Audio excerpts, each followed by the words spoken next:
नहीं लूंगा सिक्योरिटी। मैं जेड कैटेगरी नहीं चाहता हूं सिक्योरिटी। मुझे ए कैटेगरी का शहरी बनाइए आप। इसीलिए मैं आपके जरिए सरकार से अपील करना चाहूंगा कि सर, इस नफरत को खत्म करिए, इस नफरत को खत्म करिए और इस पर आप गौर करिए। मैं नहीं, देखिए, मैं मौत से नहीं डरने वाला हूं। हम सबको जाना है इस दुनिया से, बल्कि मैंने कह दिया कि मैं इस वतन में पैदा हुआ, मेरी मां की कोख से तो जमीन पर लिटाया गया। जब मेरी आंख बंद हो जाएगी तो इंशाल्लाह औरंगाबाद की जमीन मुझे दफनाया जाएगा। मगर मैं आपसे अपील करना चाह रहा हूं सरकार से सर, कि जो कुछ बातें की गई हैं उसको देखिए। मैं जेड कैटेगरी सिक्योरिटी नहीं चाहिए मुझे, मैं हरगिज नहीं चाहिए मुझे। मैं 94 से पॉलिटिक्स में हूं। मैं आजाद जिंदगी गुजारना चाहता हूं। मैं घुटन के साथ जिंदा नहीं रह सकता इस दुनिया में।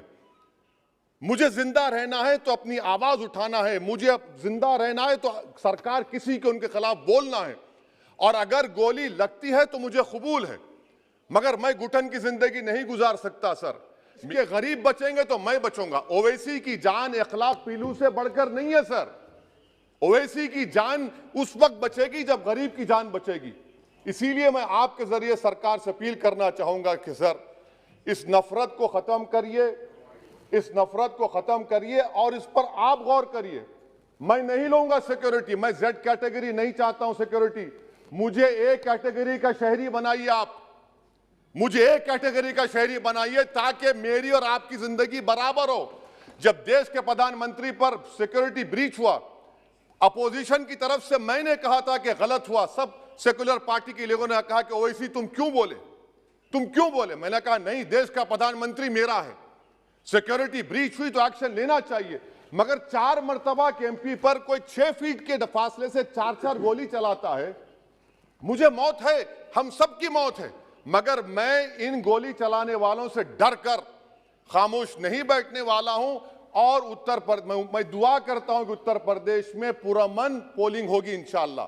उत्तर प्रदेश की जनता गोली चलाने वालों का जवाब बैलेट से देगी, नफरत का जवाब मोहब्बत से देगी और कमजोरों को दबाने का जवाब हिस्सेदारी से देगी। मेरी आपसे गुजारिश है सर कि मुझे जेड कैटेगरी नहीं चाहिए, मैं रिजेक्ट करता हूं। आप इंसाफ करिए सर, उस पर यूएपीए लगाइए। और इनके दिमाग कौन है? 2 लोग रेकी करते हैं, उनको मालूम कि मैं मीरठ किठौर से आ रहा हूं उस टोल गेट पर, और 6 फीट के फासले पर गोली चलाते हैं। तो आप देख लीजिए सर, आप सरकार के हवाले, अगर आप इंसाफ करना चाहे आप इंसाफ कर सकते, मगर रेडिकलाइजेशन आपको नुकसान पहुंचाएगा और इससे राइट विंग टेररिज्म बढ़ेगा। असाउद्दीन ओवैसी जी। स्पीकर सर, आपका बेहद शुक्रिया कि कल शाम में आपने फ़ोन करके मेरी खैरियत और मुझसे दरियाफ़्त किया कि क्या हुआ, और आपने मुझे बताया कि आपने फ़ौरन पुलिस के आला अहदेदारों से बातचीत भी की। मैं आपका बेहद शुक्रिया अदा करता हूं कि आपने अपनी संवैधानिक जिम्मेदारी को एक रुकने पार्लिमान की जान पर जब कातिलाना हमला किया गया टोल गेट पर, आपने उस बात की। मैं आपका शुक्रिया अदा करता हूं। स्पीकर साहब, मैं मुख्तसर से यहाँ पर ये बात कहना चाहूँगा कि मुख्तलिफ सियासी पार्टियाँ मुख्तलिफ प्रदेश में इक़्तिदार पर हैं। ये बात आप तमाम को मैं गोशगुजार कर रहा हूँ कि आखिर ये कौन लोग हैं जो गोली पर भरोसा करते हैं, बैलेट पर नहीं करते। आखिर ये कौन लोग हैं जो इतना रेडिकलाइज हो चुके हैं कि इनको इस संविधान पर एतमाद नहीं रहा, उनको अंबेडकर के बनाए हुए संविधान के खिलाफ हैं, जो इतनी नफरत पैदा करते हैं। आखिर ये कौन लोग हैं? मैं इसको सियासी गुफ्तगू नहीं करूंगा, ये सब के लिए छोड़ रहा हूं, क्योंकि जहां तक मुझे मालूम कि मैं 2 मरतबा का विधायक हूं, 4 मरतबा का सांसद हूं, और अगर इस तरह से अगर राजनीति आगे बढ़ेगी कि टोल गेट पर गाड़ी रुकती है और 4 राउंड गोलियां चलाई जाती हैं, आखिर इन नौजवानों को ये कैसे रेडिकलाइज हुए?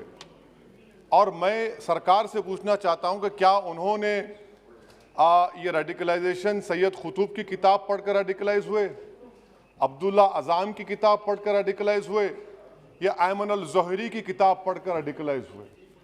इसीलिए मैंने सरकार से 2015 में कहा था कि इंटरनल सिक्योरिटी डिपार्टमेंट MHA में, उसमें तमाम मज़ाहिब के लोगों का एक काउंटर सेल बनाइए आप। तीनों पड़ जाएंगे। और सर ये रेडिकलाइज हो चुके हैं, तो भारत की इससे राइट विंग कम्युनिज्म और टेररिज्म बढ़ेगा। मैं आपसे अपील कर रहा हूं कि जो गलती NDA 1 में की थी आप वही करने जा रहे हैं। आपको नुकसान होगा, आपकी सरकार को नुकसान होगा, देश को तो, देश की सालिमियत को खतरा तो पैदा हो रहा है। सर मैं आपके जरिए से सरकार को ये भी बताना चाहूंगा कि जिन लोगों ने ये रेडिकलाइजेशन किया है, आप इस पर गौर करिए, इन पर UAPA क्यों नहीं लगाते आप? अगर कोई स्पीच देता है, अगर कोई फेसबुक पर किसी क्रिकेट मैच पर किसी टीम की तायीद करता है तो UAPA लगता है। एक सिटिंग MP के ऊपर UAPA नहीं लगेगा सर, मैं सरकार पर छोड़ता हूं। सर चौथी बात यह है कि रेडिकलाइजेशन की जब बात होती है, हमने यहां पर एक कांग्रेस के बड़े नेता से सुना कि 2 भारत हैं दौलत के एतबार से। नहीं सर, भारत की दौलत मोहब्बत है, भारत की दौलत पैसों की दौलत नहीं है, भारत की दौलत मोहब्बत है।